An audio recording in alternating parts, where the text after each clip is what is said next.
Private part को touch करने का कोशिश इनके चाचा की। चाचा मतलब समझते हैं पिताजी के जो भाई होते हैं वो भी कहीं ना कहीं एक तरह के पिता हैं। पापा को बताए थे बात? पापा भी ऐसे ही हैं, सब ऐसे इनके घर में सब ऐसे हैं, इसीलिए हम बाहर निकल गए, अपना अलग रहते छोटा वाला भाई को लेके और अपना ये मतलब बहन को। मेरी माँ बोलती थी हमेशा कि तुम पढ़ लो बेटी पढ़ लो, बाकी मम्मी का बात हम नहीं मानते थे, पढ़ते नहीं थे। अब हमको और मतलब अब हम पढ़ने के लिए तरसते कि हम पढ़ाई करें। कौन क्लास तक पढ़ी हो? 8 क्लास तक पढ़े थे। माँ का कुछ सपना था तुम्हारे लिए? हाँ, पुलिस बनने का। बनना चाहती हो? हाँ, बाकी हम नहीं बन पाएंगे तो अपना भाई को बना देंगे जरूर। बिहार की ये पटना राजधानी है और इस पटना की राजधानी में कहिए कि एक से एक राजनीतिज्ञ है, एक से एक बड़े नेता है जो कि फॉर्च्यूनर से, रेंज रोवर से, अब पता नहीं जगवार से और कितनी गाड़ियां से घूमते हैं और बात करते हैं गरीबों की, बेटी बचाओ बेटी पढ़ाओ की। और साथ ही साथ आपके बिहार में जानते हैं अभी बिहार का जाति जनगणना किया गया, बताया है कौन जाति का कितना आदमी है। तो पहले मैं आपको बेटी बचाओ बेटी पढ़ाओ से बताना चाहता हूं कि आपके सामने 15 साल की बेटी ज्योति कुमारी, साथ में मैं एक चीज जोड़ रहा हूं, चंद्रवंशी। जात जानना चाहते हैं हुजूर? तो जात है इनका कहार जात से, कहार समाज से बिलोंग करती है। बेटी है, 15 साल की है। आप बेटी बचाओ की बात करते हैं और आप जातीय समीकरण की भी बात करते हैं, कौन जात का कितना वोट हमको मिलेगा। तो जात के भी जो नेता होंगे, जो जात की भी राजनीति करते होंगे, थोड़ा सा सामने आ जाइएगा। या जो बेटी बचाओ बेटी पढ़ाओ की बात करते हैं, सभी दल के लोग करते हैं, थोड़ा सामने आइएगा और करीब से इस ज्योति के दर्द को समझिएगा, इनकी बातों को समझिएगा। ये ई रिक्शा चलाती है, कोई इसे हवा हवाई कहते हैं, कोई टुक टुक कहते हैं और तरह तरह के नाम से इसे जाने जाते हैं। लेकिन इस रिक्शा को चला करके अपना जीवोपार्जन, अपने घर के लोगों को रोटी खिलाना, 2 वक्त की रोटी खुद खाना, मेहनत से खाना, ये ज्योति पटना के सड़कों में ये टुक टुक चला करके लोगों को संदेश दे रही है। आइए इसकी कहानी मैं आप लोगों को सुना रहा हूं, बतलाता हूं। ज्योति, कितने दिन पहले जो ये तुम टुक टुक सीखी हो चलाने के लिए? 10-15 दिन। कितना पढ़ाई की हो? हम 8 क्लास तक 8 क्लास तक पढ़ाई की हो और पढ़ने का मन नहीं था?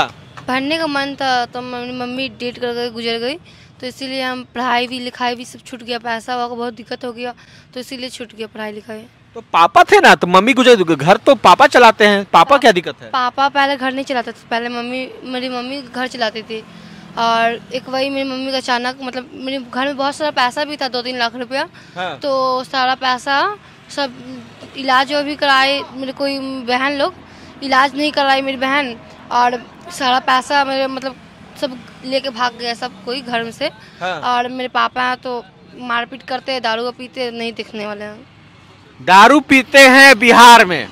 बिहार में दारू बंदी है, उसके बाद भी उसके पिताजी दारू पीते हैं, घर का पैसा सब चंपत गोल कर दिया जाता है, था 2-3 लाख रुपए इलाज में खर्च कर दिया जाता है, इसलिए मजबूरन अब बेटी को कमाने की निकल। अभी क्या, अभी पापा पीते हैं? अभी भी पीते हैं, अभी भी दारू पीते हैं, इस बिहार में पीते हैं, पटना में पीते हैं। देखिए सुनिए, खुद बोल रही है दारू पीते हैं ना पापा? हाँ पीते सब। दारू मिलता है बिहार में? हाँ, महुआ भी मिलता है। महुआ मिलता है? हाँ, महुआ बाग मिलता है। मिलता है, सब जगह मिलता है दारू। सरकार बोलता है कि दारू बंद हो गया, बनने के बाकी दारू बंद नहीं है, दारू तो खुला है। दारू खुला है और दारू से जो रेवेन्यू पहले सरकार उठाती थी और आम पब्लिकों को मिलता था, कहीं अब ये रेवेन्यू सिर्फ नेताओं को मिलता है, गोरख धंधा दारू के नाम पे किया जाता है और ऐसे ऐसे बच्चियों का घर को बर्बाद किया जाता है इसी बिहार में।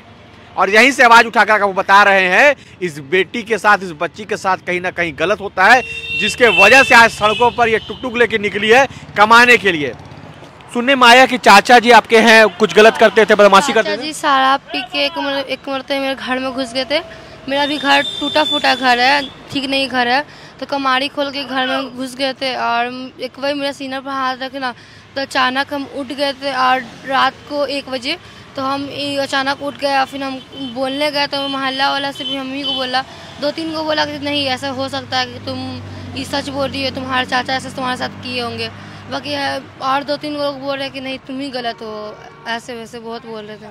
प्राइवेट पार्ट को टच करने का कोशिश इनके चाचा की। चाचा मतलब समझते हैं पिताजी के जो भाई होते हैं वो भी कहीं ना कहीं एक तरह के पिता हैं और इस तरह का घिनौना कृत्य किए। लेकिन ये जो बच्ची थी जागरूक लड़की है, स्वाभिमानी है, खुल के बोली कि मेरे चाचा ने मेरे साथ गलत करने का कोशिश किया। मोहल्ले वाले को बोले, लेकिन मोहल्ले वाले खुल कर समर्थन नहीं किए, बोले किए होंगे या नहीं किए होंगे, मतलब कि बात को अनदेखा कर दिया गया, इनको तोड़ा गया, इनको झुकाया गया, जैसे कि तुम्हारी गलती है, चाचा तुम्हारा कुछ नहीं किया है, तुम्हारा भरम है या कुछ है। पापा को बताए थे बात? पापा भी ऐसे ही हैं, सब ऐसे, उनके घर में सब ऐसे हैं, इसीलिए हम बाहर निकल गए, अपना अलग रहते, छोटा वाला भाई को लेके और अपना ये मतलब बहन को। अपनी बहन को? बहन कितना उम्र होगा बहन का? बहन का 8 साल उम्र है। और छोटा वाला भाई का? भाई का 6 साल। छोटा भाई 6 साल का है, बहन 8 साल की है और ये खुद 15 साल की है।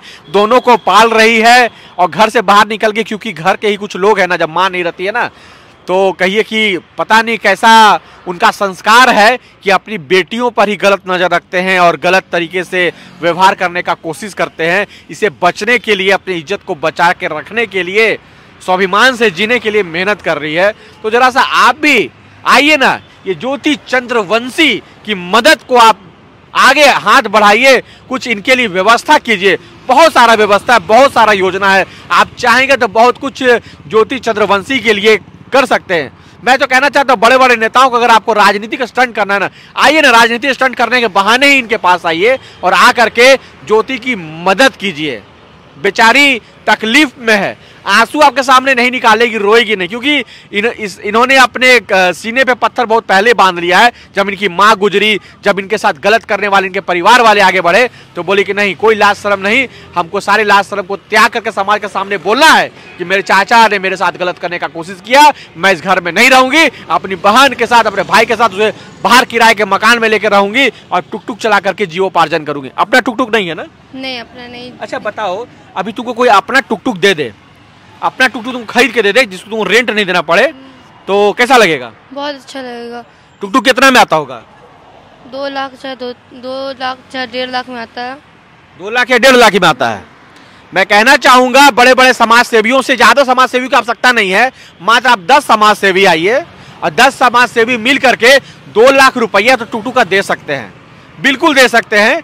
चलिए आप 9 आइएगा, 10वां में आप मुझे रख लीजिएगा, मेरा वीडियो जहां भी जाएगा वो 10वां समाज से भी हम बन जाएंगे और जितना सहयोग आप लोग कीजिएगा ना, उतना सहयोग हम भी करेंगे, खुल के करेंगे। और इन्हें एक टुक देने का पहल कीजिए कि इनका एक टुक खुद का हो जाए, अपना टुक हो जाए और वो टुक से कमाए, तो इसे ये नहीं रहे कि पर डे मुझे जाकर के अपने मालिक को पैसा देना है। अगर कमाई हो तो ठीक, नहीं हो तो पैसा देने का झमेला ना रहे। आइए पहले इस बेटी को आप एक टुक गिफ्ट करने का कोशिश कीजिए और 10 समाज सेवी काफी। ऐसे तो ये 2 लाख रुपए बहुत बड़ी चीज नहीं, कोई भी एक नेता दे सकता है, लेकिन जो वैसे अपने आप को समझते हैं कुछ भला करना है, तो आइए इसके लिए आगे बढ़िए और एक टुक इसको गिफ्ट दे करके एक नई शुरुआत कीजिए। कैसा रहेगा?